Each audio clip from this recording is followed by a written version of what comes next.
Hello, ladies and gentlemen. Welcome back to another episode here on African Confessions. The following story that you're going to be listening to, it comes from a translation of a message that I received.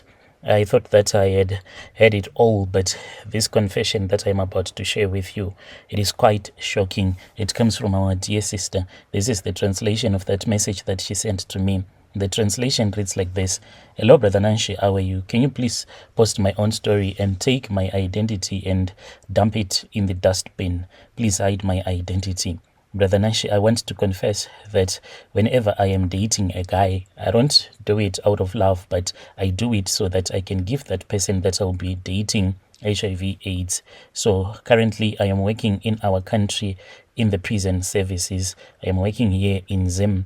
Right now, I have been a correctional officer for the past 23 years. So I started working in the prison services when I was only 18 years old. So since I was very young, when I started working as a prison guard, then the officers that were senior to me, they started to sleep with me because they used to offer me money because of my age. Then I would collect the money and then they would sleep with me. I was also someone who loved money a lot. So any man that would come to me with money, then I would be sleeping with that person. That was when I realized that I now had HIV AIDS. So I was still very young at that time when I found out that I had HIV and AIDS, and at that time it really hurt me because of my age. So I told myself that all that I was going to do from now on, I was going to revenge all these men that I'll be sleeping with. Right now, Brother Nash, I don't want to lie to you. Most of my workmates that are male, the reason as to why they are HIV positive, it is all because of me. I am someone who is always joking around with any man. If you want to play with me, I won't even say no. Worst of all, there are these junior correctional officers, these ones that have started working. So these ones, they come to me, especially those ones that will be single. When they propose love to me, I don't even mind and I don't even say no. I have been exchanging them. Today I will be with this one. The next day I'll be with another one, as young as they are. And when you look at me, I am someone that is really attractive and beautiful, but people do not know that this is my mission on earth. So last year, I ended up sleeping with one of the prisoners at the place where I was working. After I had slept with that prisoner, I then gave him an STI. After that STI, then he found out that he had HIV. So this man, after he had found out that I had given him an STI and HIV, the man then committed suicide, and then he wrote a suicide note and he was detailing everything that had happened between me and him. And after this note had been written, I think that I was supposed to be fired, but people could not fire me because the senior officers, I started sleeping with them. Those that were investigating my case, I would sleep with them, opening my legs for those investigating officers who wanted to know what had happened between me and that prisoner who had committed suicide. So those men that I slept with, the investigating officers, I also made sure that I gave them HIV in the process when I was sleeping with them. So after I had slept with these men that were investigating me, that was when I was moved from one prison to another where I am working since last year. So instead of getting fired, I was just moved from one position to another. So when I arrived at the place where I am currently working, I continued and I've been continuing with my own mission, and I am sleeping with a lot of men that are working at the same prison where I am also working. And what I have noticed about men is that most of these men, they do not even mind to sleep with me, not using any condoms at all. And I have realized that all the men out there, they are just stupid and foolish, because a man, when you are about to sleep with him, he will tell you that you have to use protection. And the moment that you start to seduce him, and when you tell him that you do not feel like using condoms, then the men will say it is okay. There is no need for us to use any condoms at all. I have seen that all men out there, they are so stupid like that. So this is my warning. This is a strong warning that I want to send out to the men out there, especially these prison guards. I want them to know that you need to be aware of me, because I have not yet even started with my mission. I am still going to come for you, because it hurts me a lot that when I started working as a correctional officer, when I was still very young, there were those that were senior to me that took advantage of me,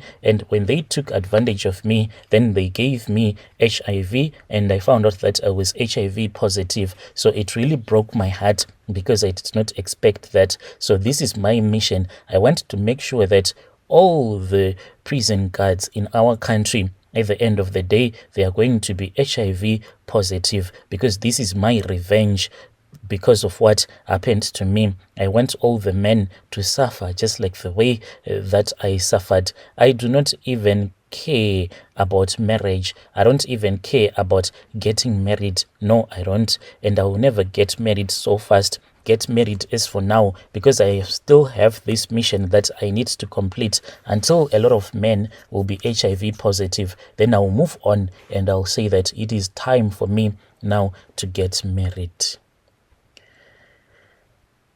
Dear listeners, right there was a message that was sent to me by one of our dear sister. She sent this confession of hers via Facebook Messenger.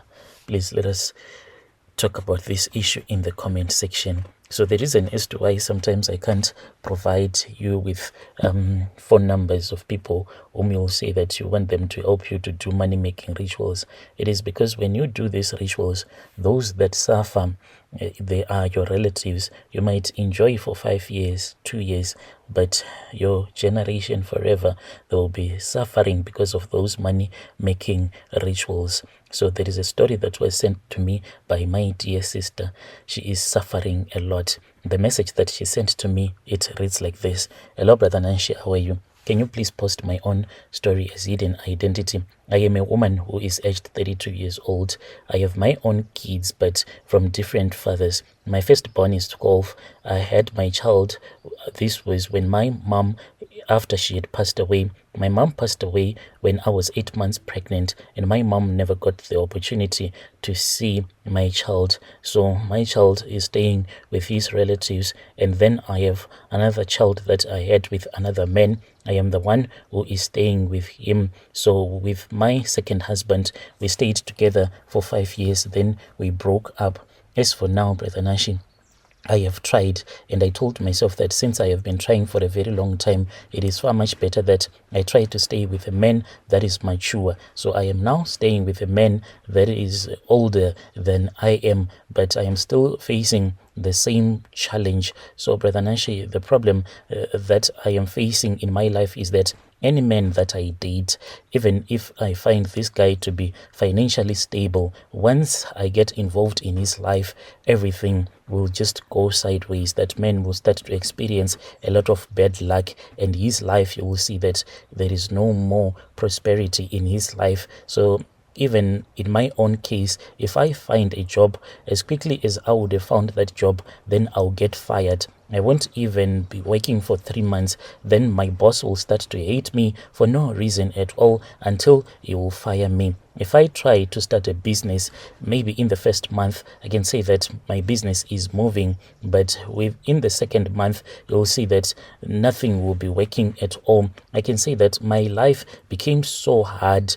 This was after my mom had passed away. I'm talking about things that happened 10 years ago. So this man that I am now staying with, my third husband, you can see that life is very hard. Like when he saw that I was struggling, he said, you can come so that you can stay with me. So when we started staying together, I can say that I was happy. But by the time that I started staying with my son, that was when I saw that he was no longer treating me right, and as for his relatives, they do not even like me at all. So now I am facing a situation because of the level of stress. Each and every day I drink alcohol. Whenever my husband leaves some alcohol behind, I take it and I drink it so that I can be drunk at all the times. The reason as to why I like to be drunk at all the times, it is because when I think about my life, when I am sober, it hurts me a lot because my life is not moving at all. And wherever I go to, they tell me that the problem that I am facing, the spiritual problem, it is too big. So the amount that they will tell me that they need to help me out spiritually, it is too much. I cannot afford. They keep on telling me that the spiritual problem that I am facing, it is too big. It hurts me a lot because when my father remarried again, my father married a woman who does not like me at all. As for my father, what hurts me the most about my dad is that he has a higher position in the government back home. And as for me, I am suffering in a foreign land. I don't even know what to do. I can't even go back home. So alcohol has become my daily bread. Sometimes I get so angry when I think about my life because I know that amongst my relatives there is one who is holding my destiny. What I'm asking for right now is for someone who can try to assist me, at least if there is anyone who can assist me openly, because I do not have any money. Anyone who can try to help me to do a go back to sender, because I want that person who has made me to suffer all my life to also experience what I have been going through.